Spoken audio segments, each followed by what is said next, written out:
ഹോട്ടലിൽ നിന്ന് പിടിച്ചെടുക്കുമ്പോൾ മറ്റു ഹോട്ടലിൽ കയറാൻ ജനങ്ങൾ പിടിക്കും.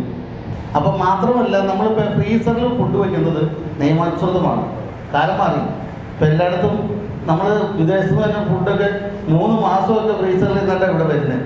നമ്മൾ തലേ ദിവസം ഉണ്ടാക്കിയ ഭക്ഷണം മിച്ചം വന്നു കഴിഞ്ഞാൽ മിച്ചമല്ല ഉണ്ടാക്കി ഫ്രീസറിൽ വെച്ച് ആവശ്യത്തിനെടുത്ത് ഉപയോഗിക്കാനുള്ള നിയമവ്യവസ്ഥയുള്ള നാടാണ് നമ്മുടെ നാട്.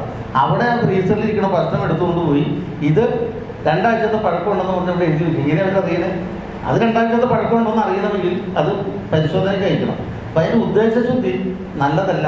അതിൻ്റെ പ്രധാന കാരണം ഈ നിയമം വന്നപ്പോൾ തന്നെ ഹെൽത്ത് ഉദ്യോഗസ്ഥരുടെ അധികാരം കുറേ പോയി മുനിസിപ്പാലിറ്റിയുടെ. അപ്പോൾ ഇല്ലാത്ത അധികാരം ഉണ്ട് എന്ന് സ്ഥാപിക്കാനുള്ള അവരുടെ അമിതമായ വ്യഗ്രത ഈ ഇൻഡസ്ട്രിയെ നശിപ്പിച്ചുകൊണ്ടിരിക്കുന്നതാണ് സത്യം. അല്ല, അച്ചാറൊക്കെ എന്ത് കൊണ്ടുപോകട്ടെ, നിയമാനുസൃതം. നിയമത്തിൻ്റെ ആനുകൂല്യങ്ങൾ ഹോട്ടലുകാർക്ക് കൊടുക്കണം. നിയമാനുസൃതമല്ലാത്ത ഒരു കാര്യത്തോട് നമ്മൾ യോജിക്കുന്നില്ല. ശരിക്കും ആ ഹോട്ടലുകാർ തെറ്റ് ചെയ്തിട്ടുണ്ടെങ്കിൽ ശിക്ഷിക്കപ്പെടണം. ആ തെറ്റ് ചെയ്തിട്ടുണ്ട്. അച്ചാറിന് എത്ര പഴക്കമുണ്ടെന്ന് അറിയണമെങ്കിൽ അതുകൊണ്ട് പരിശോധനയ്ക്ക് അയക്കണം. അച്ചാർ കൊണ്ടൊന്ന് പ്രദർശിപ്പിച്ചാൽ ഇവൻ്റെ കച്ചവടം പോവും, അപ്പുറത്തിരിക്കുന്നവരുടെ കച്ചവടം പോവും. വിദേശത്ത് നിന്ന് ഇപ്പോൾ മൂന്നാട്ടിലേക്കൊക്കെ വേണ്ട വിദേശികൾ കോതമംഗലത്ത് വന്ന് കഴിയുമ്പോൾ അവിടെ നിന്ന് ആഹാരം കഴിക്കണ്ട എന്ന് പറഞ്ഞിട്ട് പോകുന്നൊരു സ്ഥിതിവിശേഷം ഉണ്ടോ?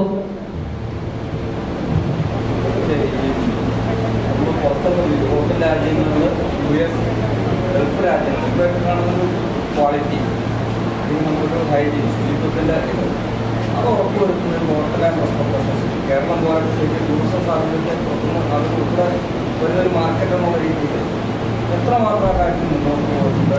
നമ്മൾ സ്വന്തമായിട്ട് ഹൈജീൻ മോട്ടോർസ്കോഡ് വെച്ചിട്ട് പരിശോധന US യൂറോപ്യൻ യൂണിയനോട് നമുക്ക് കമ്പയർ ചെയ്യുന്നില്ല. അതിൻ്റെ പ്രധാന കാരണം വെച്ചാൽ നമ്മുടെ നാട്ടിൽ വേസ്റ്റ് ഇടുന്ന എവിടെയാണ്?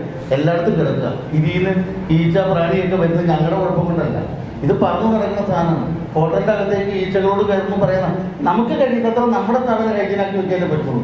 അതിനാണ് ഹൈജീൻ മോണിറ്ററിംഗ് കമ്മിറ്റി രൂപീകരിച്ചിട്ട് എല്ലായിടത്തും പരിശോധന നടത്തി വ്യക്തമായ നിർദ്ദേശങ്ങൾ കൊടുക്കുന്നുണ്ട്. പക്ഷേ ഈ പറഞ്ഞ US-ൻ്റെ ഒക്കെ സ്റ്റാൻഡേർഡിലേക്ക് നമ്മൾ വല്ലെങ്കിൽ നമ്മുടെ ഗവൺമെൻറ് അത് മാറണം. ഈ സർക്കാർ, കാരണം ഈ സർക്കാരിനെ ഉദ്ദേശിച്ച് ഈ ഇടതുപക്ഷ സർക്കാരിൻ്റെ അർത്ഥത്തിലാണ് മാറി വരുന്ന സർക്കാരുകൾ നമ്മുടെ അടിസ്ഥാന സൗകര്യങ്ങൾ ഏർപ്പെടുത്തണം. ഇവിടെ നമുക്ക് ദരിദ്ര രാഷ്ട്രങ്ങളിൽ പോലും ഈ വേസ്റ്റ് വാട്ടർ പോകേണ്ട സൗകര്യമുണ്ട്. ഇവിടെ ഹോട്ടലുകാർ വഴി സ്വന്തമായിട്ട് ഉണ്ടാക്കി സ്ഥാപനം നടത്തിയാൽ മതി എന്നാണ് പറയുന്നത്. അപ്പോൾ വിദേശങ്ങളിൽ പോയാൽ മാത്രം പോരല്ല, അവിടുത്തെ സാങ്കേതിക വിദ്യ ഉപയോഗിച്ച് ഇവിടെ എങ്ങനെ മാലിന്യ നിർമ്മാണത്തിന് നന്നായിട്ട് കൊണ്ടുവരാൻ എന്നൊക്കെ പഠിച്ച് ചെയ്യേണ്ട ചുമതലയുള്ള സർക്കാരുകൾ അത് ചെയ്യാത്തതാണ് നമ്മുടെ പ്രശ്നം. യൂറോപ്യൻ US നിലവാരത്തിൽ ജനമേഖലകളിൽ കടത്തിവിടണമെന്ന് പറയുന്നത് അതിന് വിരോധാഭാസമാണ്. അല്ല, ഞാൻ പറഞ്ഞിട്ടില്ല. ഞാൻ പറഞ്ഞ എന്താ വെച്ചാൽ നമ്മൾ ചിന്തിക്കേണ്ട ഒരു കാര്യം, നമ്മുടെ നാട്ടിൽ ആവശ്യമില്ലാതെ നടക്കുന്ന പ്രാണികൾ, ഈച്ച, പാറ്റ ഇതിനെയൊക്കെ നശിപ്പിക്കണമെങ്കിൽ വൃത്തിയുള്ള അന്തരീക്ഷം വേണം. വൃത്തിയുള്ള അന്തരീക്ഷത്തിന് നമുക്ക് ആവശ്യമായ നമുക്ക് ഇത് കമ്പോസ്റ്റ് ചെയ്യണ ആധുനികമായ പ്ലാന്റുകൾ വേണം. നമ്മുടെ നാട്ടിലില്ല. ഈ പ്ലാന്റുകളില്ലാതെ 10 ദിവസം വേസ്റ്റ് മുനിസിപ്പാലിറ്റി എടുത്തില്ലെങ്കിൽ ഞങ്ങളുടെ ഇവിടെ കെട്ടിക്കിടക്കും. വേസ്റ്റ് കെട്ടിക്കിടന്നു കഴിഞ്ഞാൽ ഓട്ടോമാറ്റിക്കായിട്ട് അവിടെ പ്ലാന്റുകൾ വരും, ഈച്ച വരും, എല്ലാം വരും. അപ്പോൾ നമ്മുടെ സൗകര്യത്തിൻ്റെ കുഴപ്പം ഒത്തിരിയേറെ ഉണ്ട്. പിന്നെ നമ്മുടെ നാട്ടിലെ സ്ഥാപനങ്ങളെന്ന് പറയുമ്പോൾ ഞാൻ നേരത്തെ സൂചിപ്പിച്ചു, ഈ ചായക്കടയൊക്കെ നടത്തി ഇത് ഉപജീവനം നടത്തുന്ന മറ്റുള്ളിടത്ത് കൊണ്ട് KFC പോലുള്ള സ്ഥാപനങ്ങളല്ല ഇവിടെ കൂടുതൽ. നമ്മുടെ പരമ്പരാഗത ഭക്ഷണം വിൽക്കുന്ന ഏതാണ്ട് 60-70% വരുന്ന സാധാരണ ചോറ് എഴുതി വിൽക്കുന്ന സാധാരണ കടക്കാരോട് ഒത്തിരിയുണ്ട്. അതാണ് നമ്മൾ കൂടുതലായിട്ട് ആശ്രയിക്കുന്നത്.